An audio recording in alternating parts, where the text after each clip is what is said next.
Hello, everybody. We have the luckiest news about having here Özcan Çetin, a good friend of us, and Mariano López de Miguel, PhD.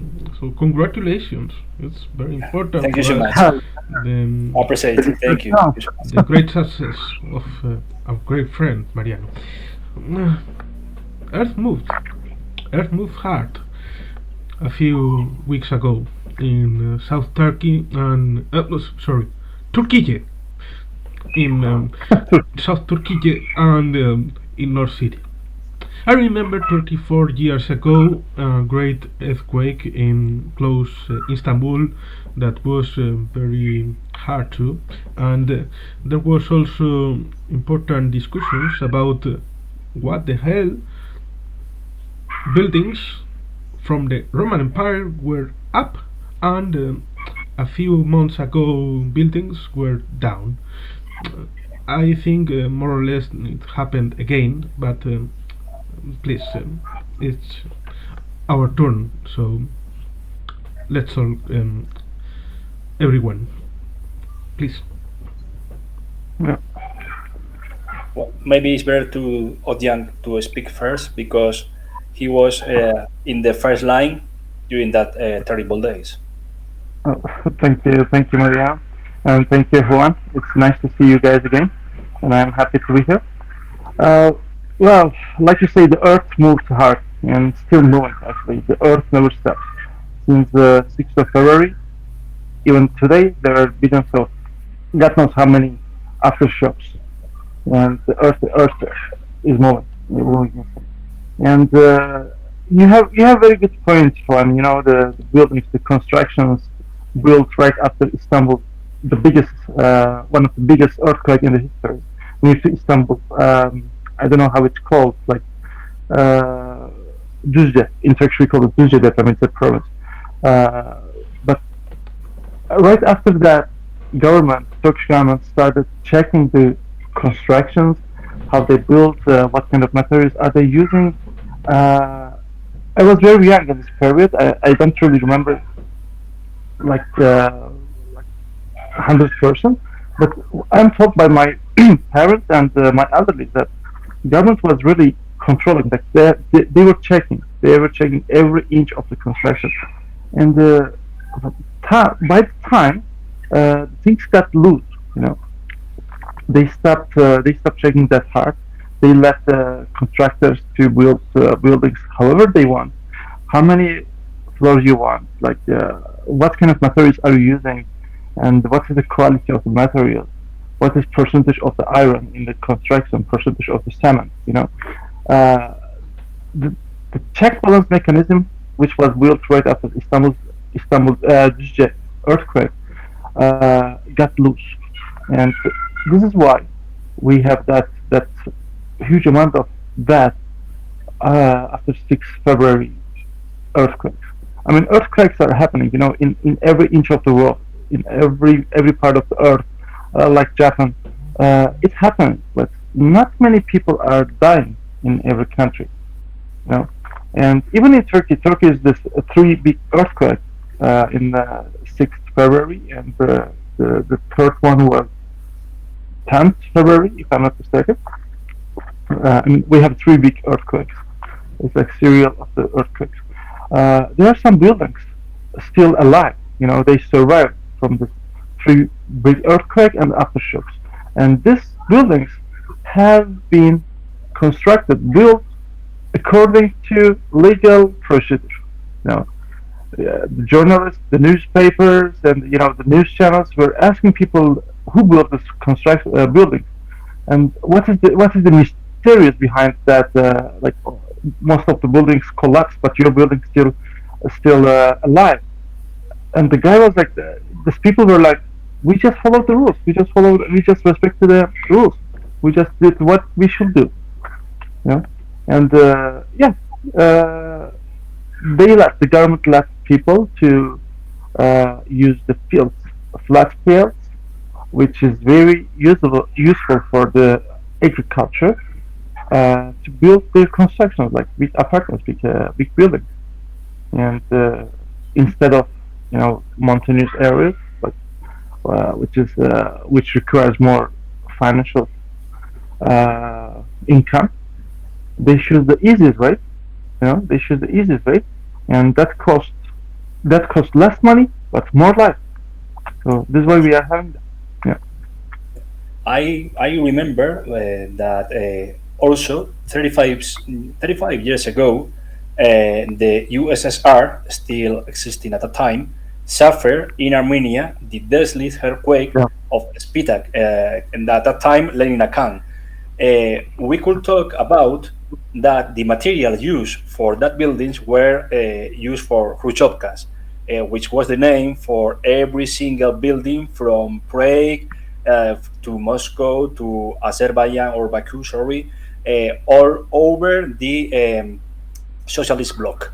And when that happened, many architects, many geologists told we have to start talking about how we could make better buildings to avoid any kind of collapse. We could see that in many countries that doesn't happen. From Pakistan to Turkey, Iran in 1999 or 2000, I cannot remember the biggest earthquake, what year it was on, and also, by the way, of course, Turkey and also Syria, because the earthquake epicenter began in many Turkish provinces, but has replicas in Syria, a war-torn country, which is in is 11 or sorry 12 year of conflict, and especially the earthquake affected regions like Idlib, Governorate, Hama, etc., where the war is going on. So I think it is a very hard issue to deal with, and I have to ask Otian as well as Juan Carlos, what do you think about not only the terrible success in news from Turkey, also about sorry, Syria and other neighboring countries? Yeah. Thank you for the question. If Juan lets me, I would love to add something about that topic, especially Syria and Turkey. Yeah, many people are calling it earthquake in Turkey, which is true. I mean, the center was the Turkey. It's a Kahramanmaraş province is called. But sadly, they are disregarding Syrians. Yeah, Syrians lost their life. Not only in Syria, actually, Syrians lost their life in Turkish provinces as well.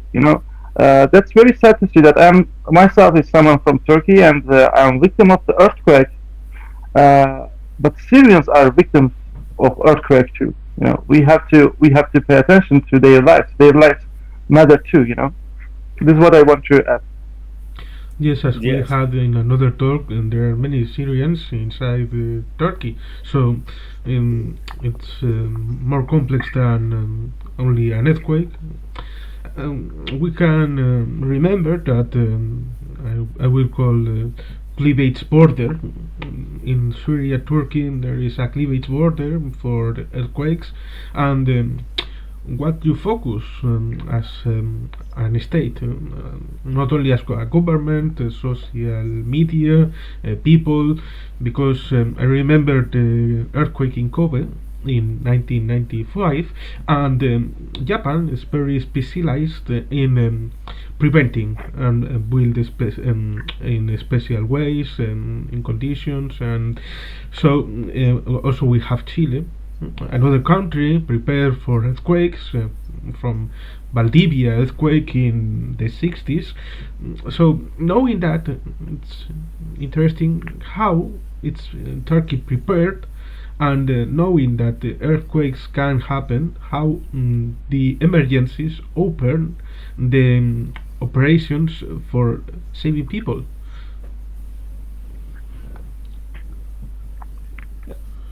Yeah. For example, I Yeah. have to say, sorry, please, Otian, please. No, no, please, please. No, I was thinking also that, curiously, one group designed by or labeled by the Syrian government of Bashar al-Assad as a terrorist group, which are the White Helmets, has been the main defenders of these people or rescuers of these people who became trapped in during the earthquake. Also, have to say that Turkey's Israeli relations are not in the best moment, in its best moment, but Ankara asked Jerusalem to help with lifting airplanes, rescue teams, etc. People who came from the Israel Defense Forces. So we could see a new kind maybe of diplomatic efforts during this tragedy. But how for how many time will be last? I don't know about it. Yeah, I may add something about Israel. Like they really help to see people right in earthquake region. But sadly, they had to leave Turkey earlier than it should be because they were like they thought they are being harassed by the people. Unfortunately, that's sad. Because they, I mean, they, I'm sure they didn't come to Turkey for any political agenda. They were just saving life of people. And the same thing happened with the Greek team, unfortunately. Okay. But Spanish team was like, we are here to help, but they were not happy about Turkish rescue team's performance. They were complaining in Adana, my town's airport. I remember that. And regarding this thing, yeah, the earthquake, like I say, we have to divide into two sections: impact on the society, impact on the people, and impact of the government.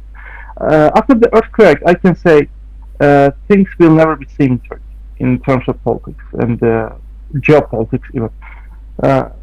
Let's jump in another example: Greece and Turkey. All we know what happened between two nations, two countries. They were about to get into war just last year, a little bit more than last year, 1 year ago. But now no one can talk about it. I can confirm in Turkey, no one hates Turkey, hates Greeks or Greece anymore after the earthquake. It's not only a matter of politics; it's a matter of moral values and ethics. You know, if I'm president of a country who was yelling on my neighbor's president a couple of years ago, and I had earthquake, and the country I was yelling on sent me rescue teams, I will feel very shy to yell on them anymore. You know, even politicians, even leaders are human beings. They have feelings. They have psychology. You know. So this is one of the things will impact on Turkish foreign policy, for example, and geopolitics. Things between Greece and Turkey will not be seen, and in the positive way. By the way, when I say it will not be seen, it's actually positive. I'm seeing more peace and more fresh air in this relationship. Regarding Israel, well, I honestly don't think it will impact on the relationship. Yeah, Turkey and Israel were not in the best level of the relationship, and still they are not. They are not either. And I mean, not a not a geological, but a political earthquake is happening in Israel right now. The protest and Netanyahu is in the power again, in the office again. So as long as Netanyahu in the power in office, I really don't think the relationship will be in a good level with Turkey. It doesn't matter how much they are helping Turkey or how much Turkey is helping Israel. Also, I forgot to say that the organization of the Islamic Conference doned many money investors to help rebuild the country, because actually we talked before about the hyperinflation problem in Turkey. The upcoming elections, I think the presidential election will be held no longer than in maybe April, May. I cannot remember it well. May 14th 14. May. May 14. Okay, thank you so much. And we have to think also not only in Turkey, of course, in war-torn Syria, but also one province which is very affected by three things: economic stagnation, the refugee problem, and also Turkish and Syrian classes, which is Hatay Province, which in fact was very affected about the earthquake. And I want to ask Özcan, what do you think? Sorry, about the situation in Hatay? If also do you think that terrorism is also a problem due to the porosity of that frontier, etc. Uh, well, like you say, Hatay, unfortunately, one of my favorite towns, has been almost totally destroyed by the earthquake. Wow. And yeah, this province is populated by the Arabs, like Arabic speakers. I mean, they are Turkish citizens, but they are Arabs. I would say majority Arabs. And they have relatives in Syria. I I don't think that they want to be part of Syria anymore. But even some people are like, if in case there will be a referendum, they may choose Syria. I really don't believe so. But it's not the case. It's not the case. Especially after earthquake, it's not really a case. And on the other hand, the province is hosting many refugees, Syrians.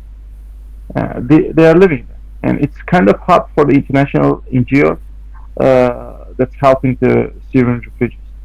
And I mean, especially in Hatay and Gaziantep, this province is on the Syrian border.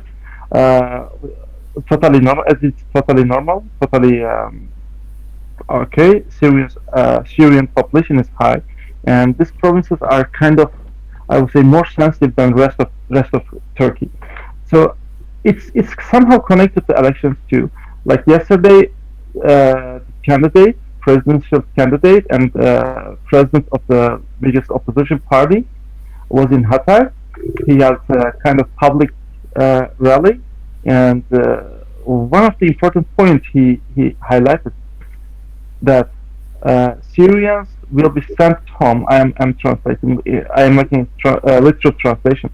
He literally said the Syrian brothers will be sent to their home not more than 2 years once we come to power. If I was a Syrian living in Turkey, I would be really worried. Of course, the opposition party leader doesn't have any racist motivation. He doesn't. Yeah. But the thing is that Turkish economy is not doing well, and well, racism is a fact. I mean, in Turkey, it's a fact. Syrians are very often face the racism, and they are facing even violence, like physical violence and psychological violence. They are not being left by the locals to be adapted to society. And but it's another thing.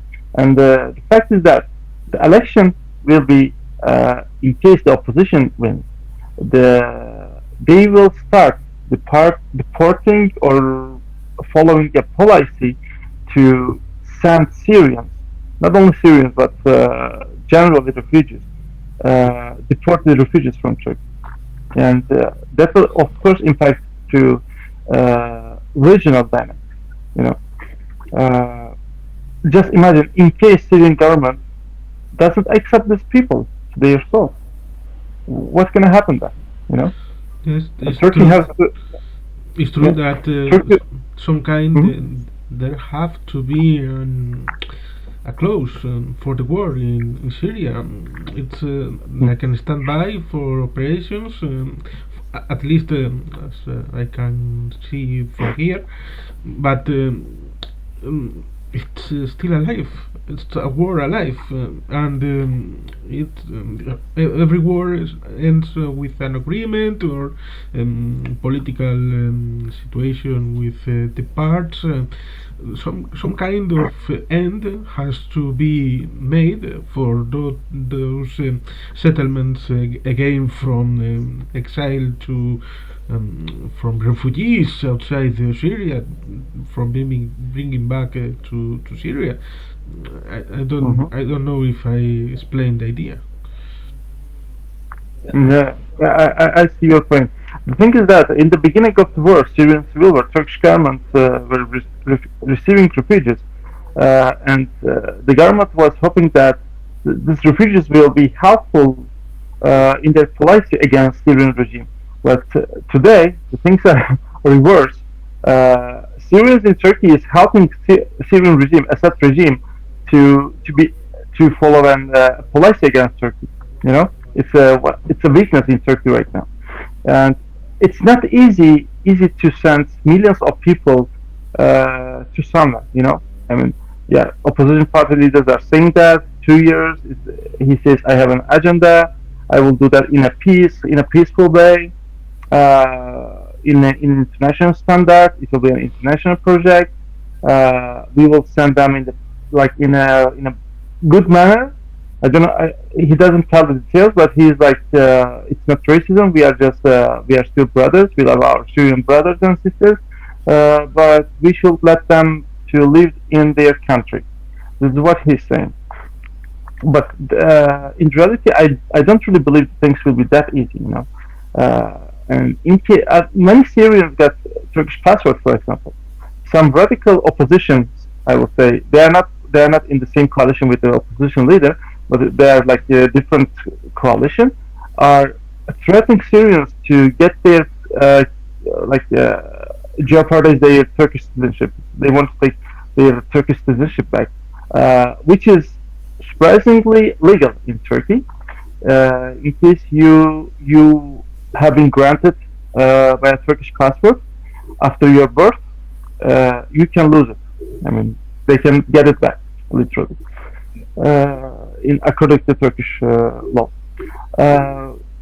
And this policy, the opposition leader, the candidate was mentioning yesterday, actually quite popular among society. They are suffering of economic crisis. They are suffering of the earthquake, and even economic crisis is getting worse after the earthquake. And today we have flood in the same region of earthquake. Unfortunately, 14 people are dead. I mean, things are coming in once, you know. Things coming once in Turkey, and Turkey is not really in the Turkey. The country has seen the better days, I would say. And this kind of policies, this kind of sending refugees back, I wouldn't call it anti-refugee. I call it like a kind of smart move, actually. Smart policies are working society, getting popularity. So it will impact on the elections too. And once it impacts the elections, and in case opposition leader becomes president, elected as a president, that this Turkish foreign policy will dramatically be changed. It is funny. It's funny when I think time ago about how the Turkish presidential administration or the Turkish executive branch used to manage the refugee crisis since 2011, since the beginning of the war. At the beginning, there was like open borders.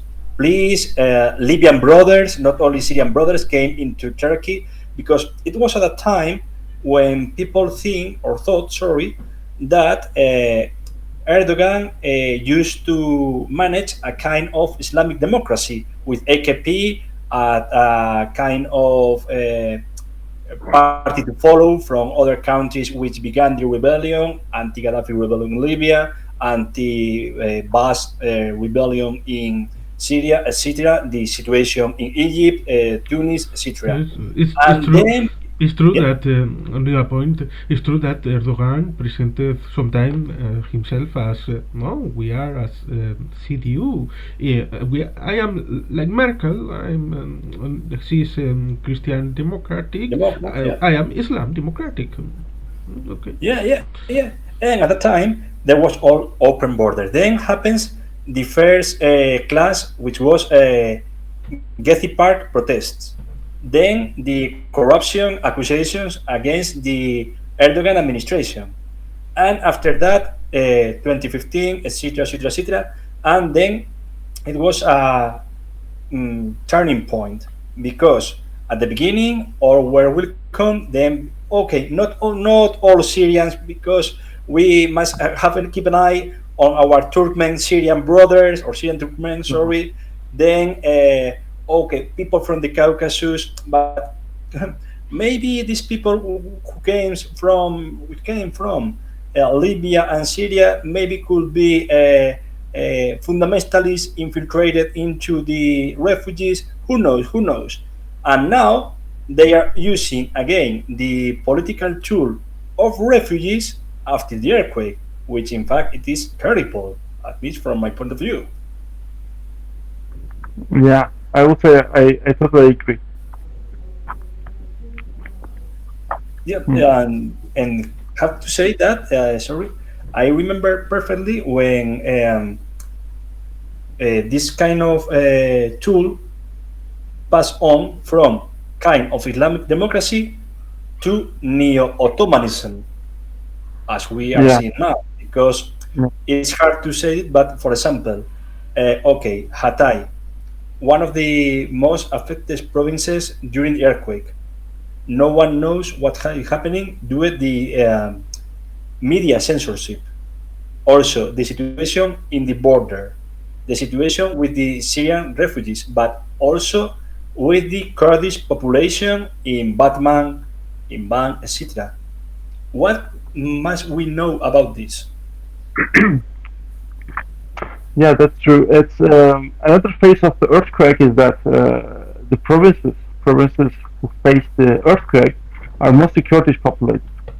Yeah, Uh, no, I remember a post on Twitter. One of the Greek Twitter user were tweeting that like we should help Turkey. They're our neighbors, and people were like some radicals. I would say were like no, they're our enemies. We shouldn't help them. You know, even I mean they're very few. But the guy was like, don't worry. The majority of earthquake victims are not Turkish. They are actually Kurdish. You know, that's how he convinced people. And that was a funny post on Twitter. And he is right. I mean, the victims are Kurdish, the provinces are Kurdish, but this Kurdish, I would say, 50% of the provinces are pro-ruling party. You know, they are supporting the ruling party. They are Kurdish. They have the Kurdish identity. Like Adıyaman, for example. Once you go there, like you will find more people are speaking Kurdish. Like everybody speaks Kurdish. Nobody speaks Turkish even, and but they're not. They're kind of stronghold for the ruling party.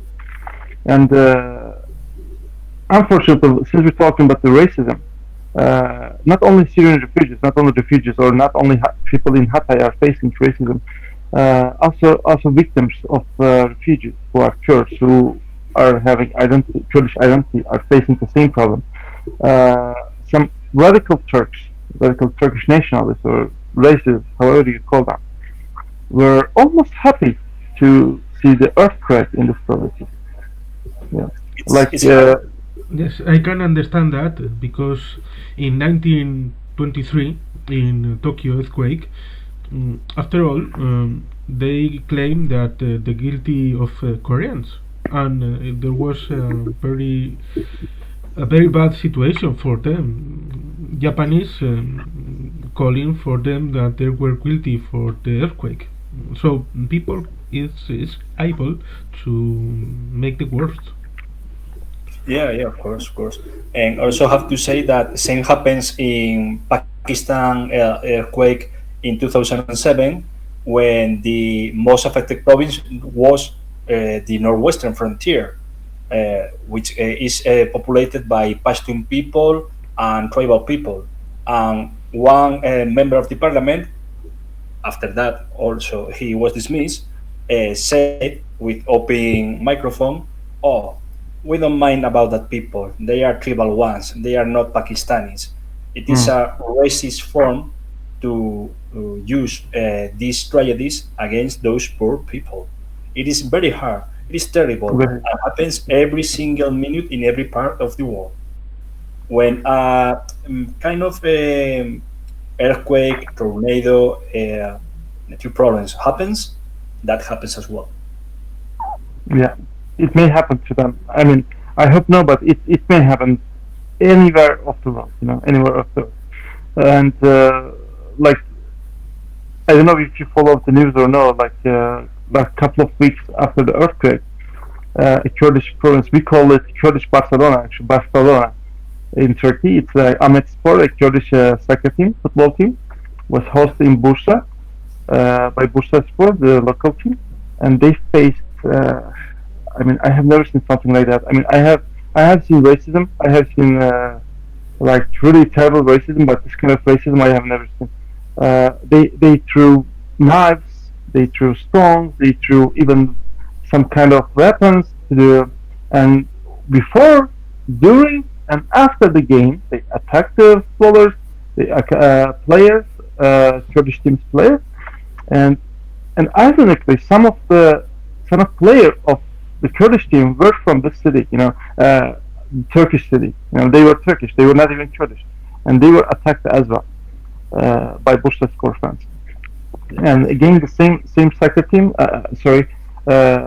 sent boxes with racist words on to the earthquake zone. So it's disgusting. It's Yeah, of really course, it's disgusting. disgusting. Curiously, it's well, I think that the most ultranationalist party in Turkey is Motherland Party, isn't it? Uh, What's that again?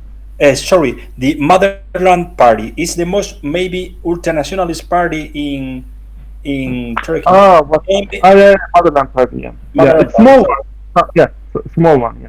Yeah, yeah, but also I think that these people wanted to don't send any kind of help to the Kurdish populated areas, which were affected by the earthquake. That is terrible. That is not Yeah. nationalism. Even that is not ultranationalism. That is completely racist. Yeah, that's racist. That's racist. Totally. It's worse than nationalism. It's not nation. I mean, a nationalist will love patriotic. Your nationalist will love his nation, his country, and but racism is like hating someone without no reason. Yeah, I without mean, no reason. Yes, you're right. like Uh, I cannot really imagine. You do something like that to an earthquake victims. I mean, you can hate them, but how come you go that far? That's unbelievable. yeah, and I mean, also have to say that even with the earthquake, the Cumhuriyet Halk Partisi, the CHP, it's not Mhm. working very hard on these issues. Like we have to finish this hate speech. We have to do some relief for these people. Many Mhm. things, and even the government is split in two: those hardliners and those other ones linked to kind of social conservatism, which says that we must help these people. They got nothing after the earthquake. What could we do? Yeah, actually, they're helping, but like you say, they don't use the ethnic identity. Like we Yeah, were talking about Hatay, and Hatay is populated by the Arabs, Arabic speakers. They never mentioned, they never, and it has never been a pro-ruling party, pro AKP party in Turkey.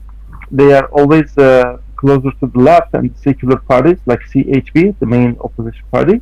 yeah, It's a stronghold of the CHP actually, but they never mention the ethnic identity. It's kind of taboo in Turkey, unfortunately.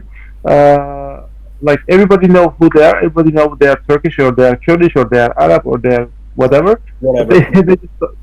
but they just don't mention it. Only racists are. I would say they are honest. They are open. They always mention the ethnic identities.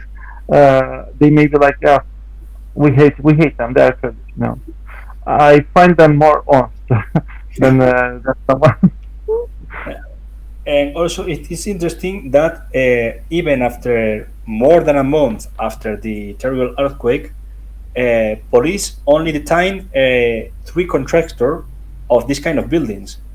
Is Yeah, what's going on? We need to open a inquest about this because, okay, the earthquake was very strong. Not the earthquake, the earthquakes, three as you yes. talked about.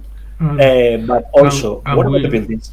and we can also say that in the past years there were eight formal pardons in urbanistic issues in the Yeah, Republic of Turkey. Everyone Yeah, will know that that pardon never happens when all is okay. yeah, yeah. And also about these issues, we have to say the link between real estate owners or developers and the currently government administration, both the AKP or businessmen linked to AKP. No Mm-hmm. one was in jail, were in jail during that issues. So what is going on? We must ask ourselves about this. Yeah. For 20 years, AKP used construction sector as a like engine of Turkish economy. You know, they always invest in construction industry, construction sector, field of construction. They encourage people to invest in this sector, and almost every inch of agricultural fields of Turkey became a construction area, and that's another issue actually. This is how Turkey lost agricultural power, agricultural dynamics, because they let people to build construction on the field, you know. But I mean that there are even worse stories. So, like you say, they are linked to AKP, the ruling party, and even now, even after the earthquake, they are rushing to build new buildings. Rushing to, I mean, they just grab the ruins, rubble, and they want to build new buildings like in a hurry. There are two reasons to in that rush. First, elections are coming, and they want to show people something before elections. And second, well, it is money. You know, they want to make money, and they are rushing to build new buildings. Even the professors, the experts, like geologists, are warning the government that we have to analyze the earth. You know, it's not things are not about buildings; it's about the earth. If this Yeah. area is not suitable for building, so we shouldn't do that. I mean, we should choose other place. That's another thing gets me very concerned. And third thing, Turkish Red Crescent. The Red Crescent is an NGO. I mean, it has to be an NGO, at least in Turkey. It's a non-profit. It's helping people who are affected by the natural disease like earthquakes, floods, tornado, but also people who are suffering of illness, basically people who are needing blood donation. Blood Uh, donations. yes, uh, the Turkish Red Crescent is the first address people are rushing to donate the blood. But very I'm trying to remember the date, but a couple of years ago, let's say, non-profit organization turned to be a profit organization. It literally turned a company. You know, such a non-profit organization is supposed to give tents and other materials to earthquake victims, but they sold instead of giving the tents, they sold the tents to local NGOs for the to be served to the earthquake victims. And people are like that is one of the things will impact on the elections. People are angry. People are angry about that. Even now, they are not having proper tents, and even those who have tents, those who are living in the tents, are suffering from the rain and flood. Like I said today, in the same region, there is flood, heavy rain. It's insane. 14 people are dead, and these people cannot stay in the tent because the tents are not set up properly. Yeah. Mistakes and mistakes. No, one Mistake mistake by follow mistake. Yeah. another one. Yes, more mistakes are coming, and this thing is not only about being mistake. It's about value of the nation. I mean, the people of Turkey, because Red Crescent is something holy. It's something. It's like Santa Cruz for you, or Santa Cruz of Turkey. You can say Red Crescent is always helping people, but now it's a company. It's a profit company. That's one of the things will Yeah, impact on. they own companies. Yeah, yeah. And I have to say that, like, well, while in Europe we had or suffer the construction bubble, seems that that doesn't happen in Turkey because the worst time for the construction business were in Europe between the collapse of Lehman Brothers, the financial sector, etc., So we are talking about 2008 to 2015, but that won't happen in Turkey. Every last time while I was in Turkey was in 2015. I was in Hmm. Istanbul. It was like, oh, another skyscraper, another shopping mall, etc., etc., etc. How could we stop that? You said the truth. Businessmen paying to favors or doing favors to the local governments and vice versa, and then the NGO or non-profit organizations, we they are non-existent because they Hmm. have to sell those stuff, whatever, and of course that will have or probably will have an impact in the upcoming election. That is my point of view, of course. And of course, there are international links that can move behind the money and interests, like the participation of Turkey in Libya, or the links with Qatar and making a port in the Red Sea in Sudan.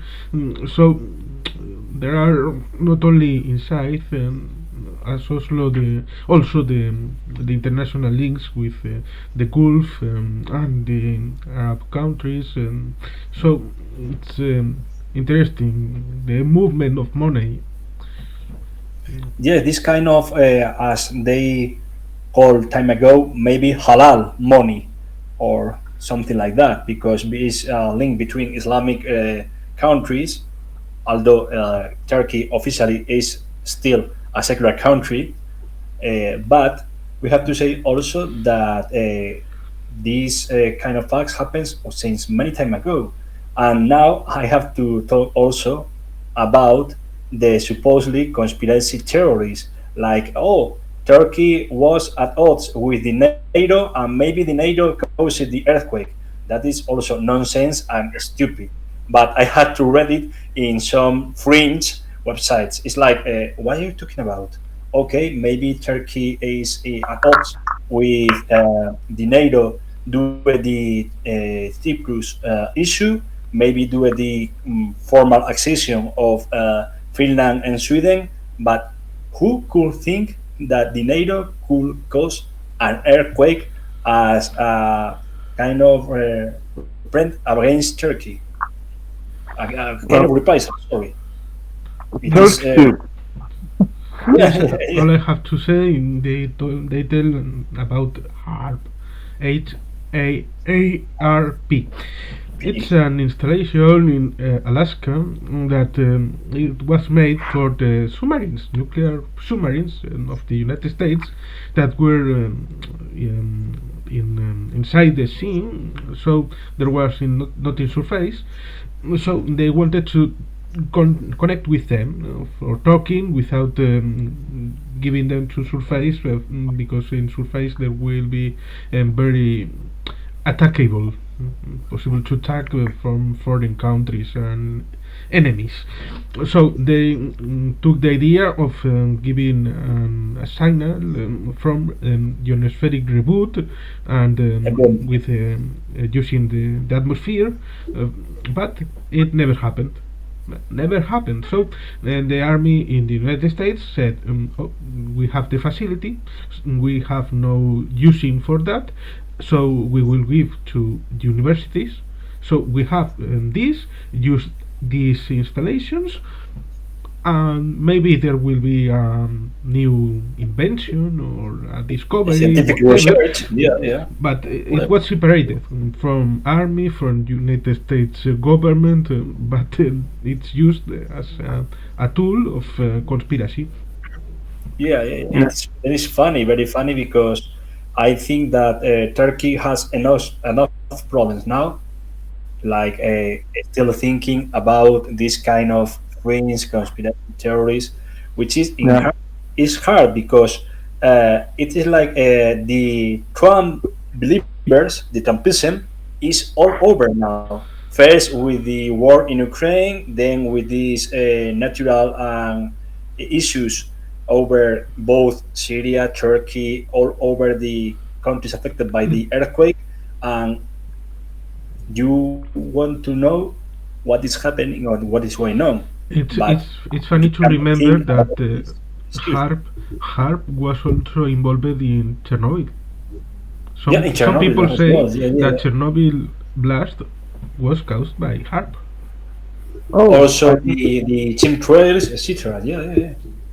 Yeah, Okay. it is funny because it's funny about tragedy, because the tragedy is like many people, as Özcan said, is still with no shelter, with no tents, with no social issues, And healthcare, etc. for sure, there is a need of psychological and psychiatric mm, help How? for people, Yeah. for individuals, for families, and for sure there has been an increasing of suicides.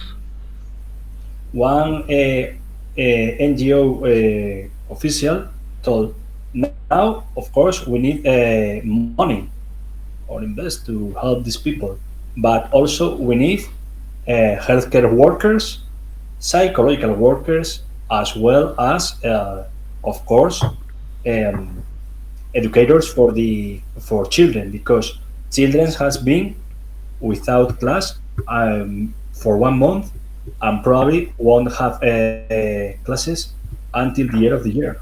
So this situation is extremely hard in many issues, and I think that actually no one knows completely how we could deal with that.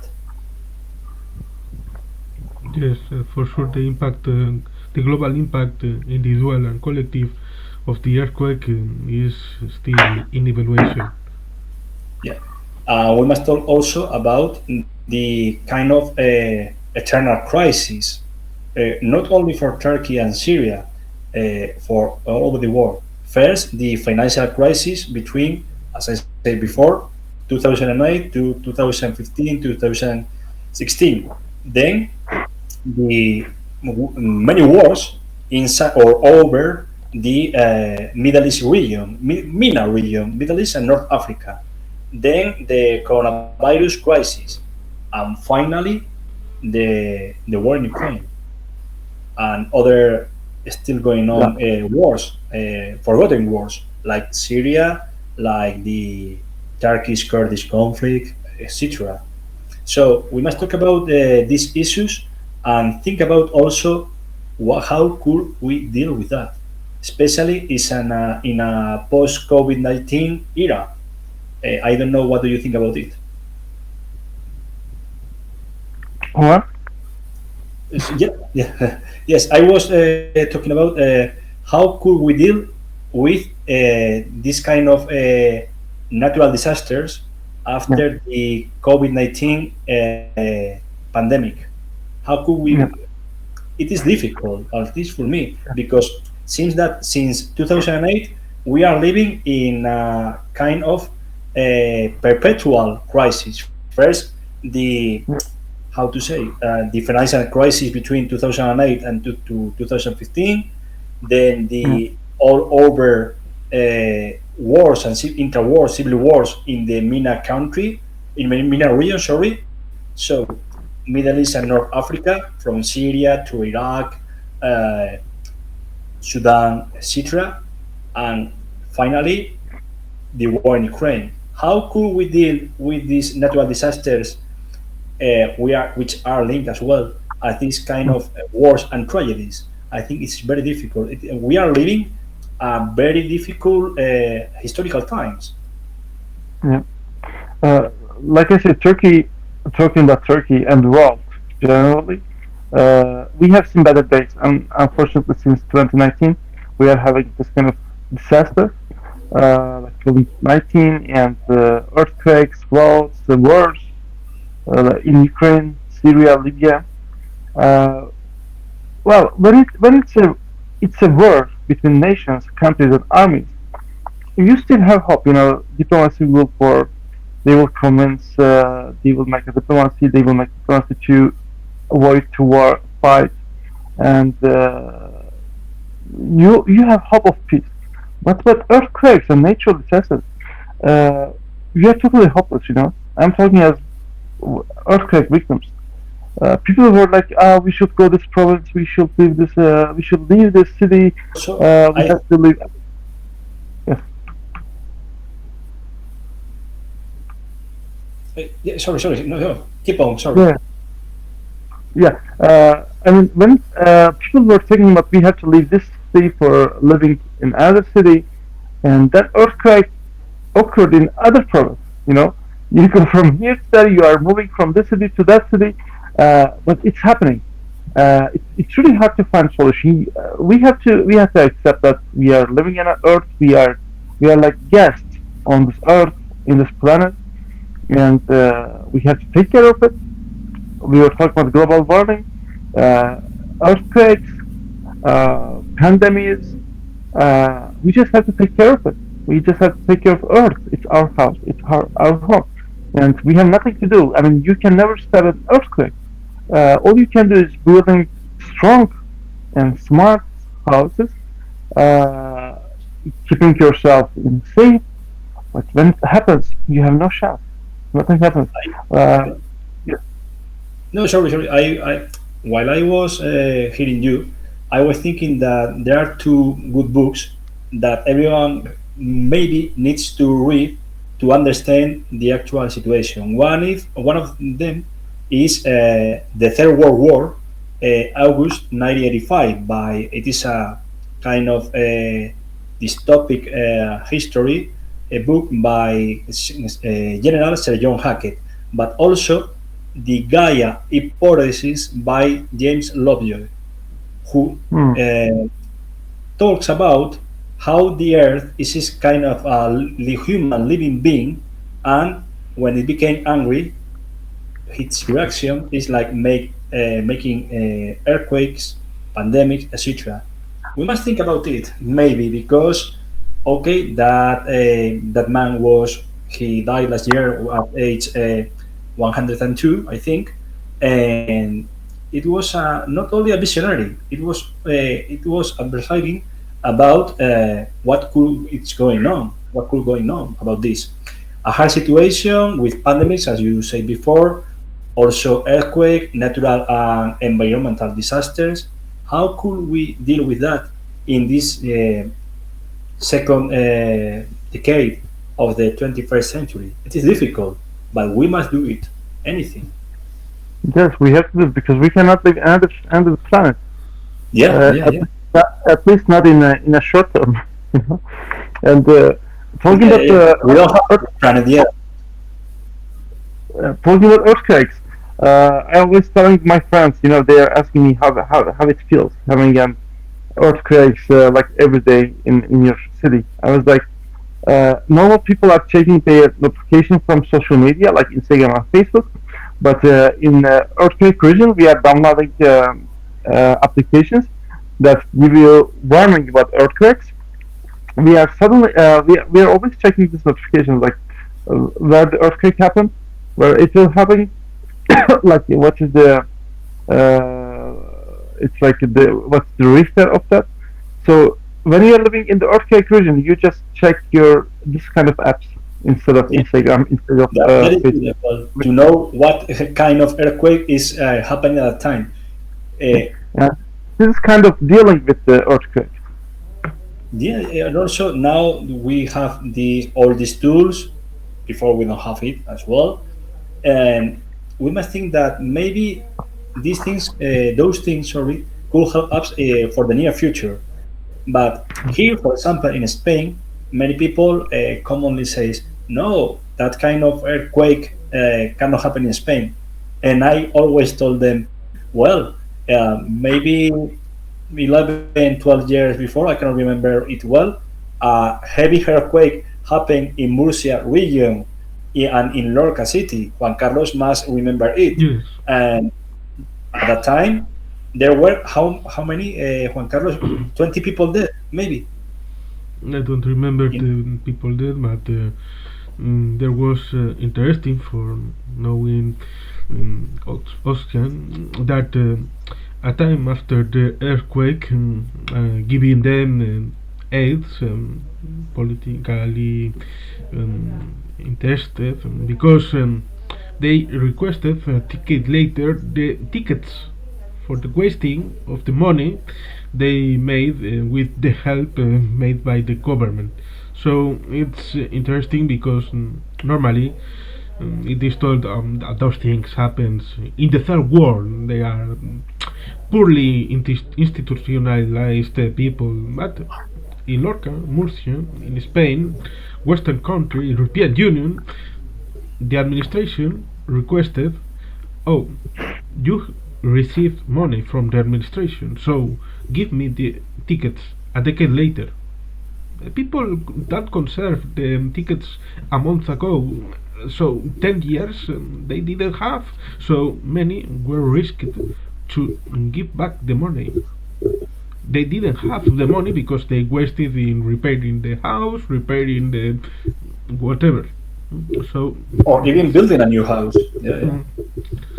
and that remembers one thing that I think is very interesting in this case, because elections in Turkey will be held on May 14, and it's interesting because at the light of Imamoglu and what happened to him in disqualification as a candidate, and because the bill look 24 years ago, it is told that an earthquake being inside the power to Erdogan, and now it's interesting because there was some kind of rumor or whispering about the delaying of the elections.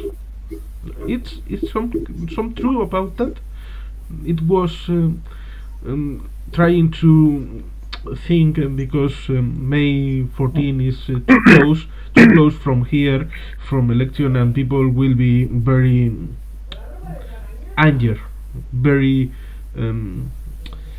able to not vote Erdogan. So it's true the idea of delaying the elections in the idea of hoping a better result.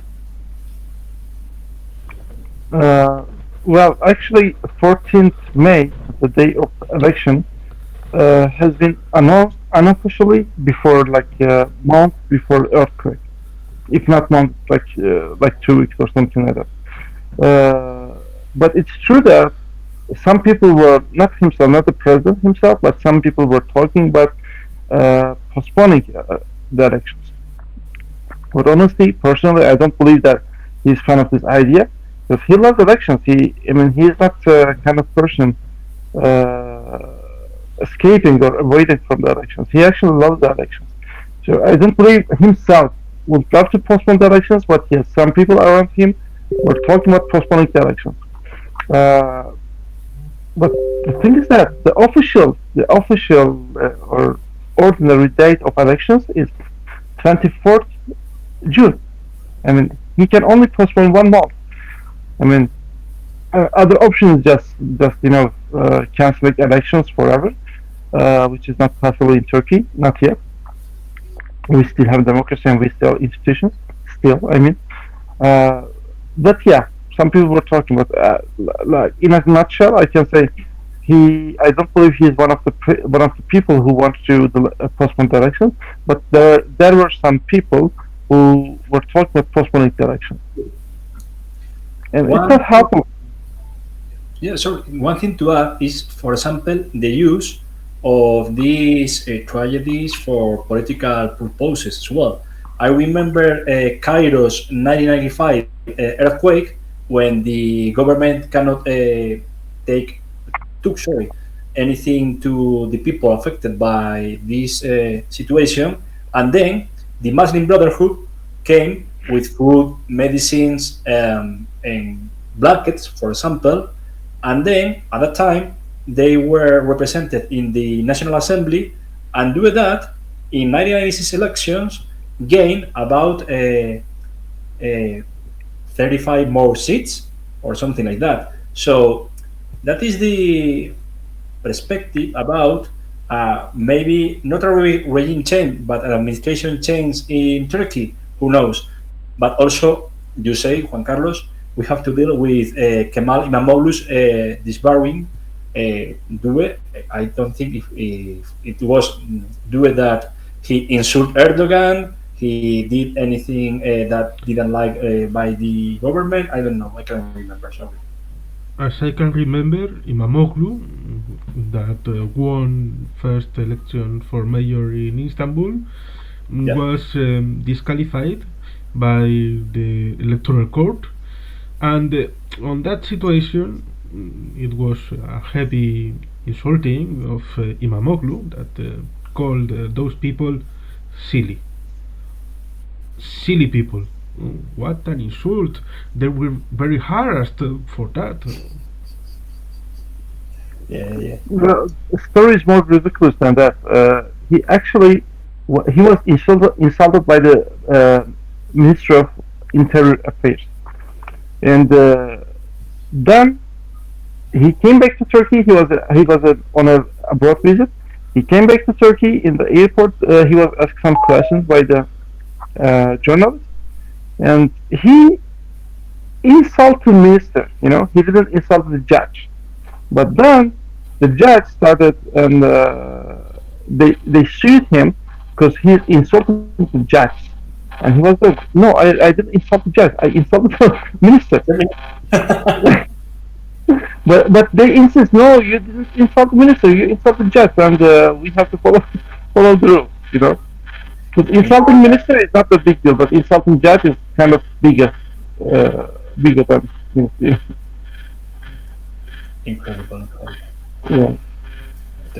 And so sorry, by my way, I have to go, but it was really, really interesting in any case to talk about this.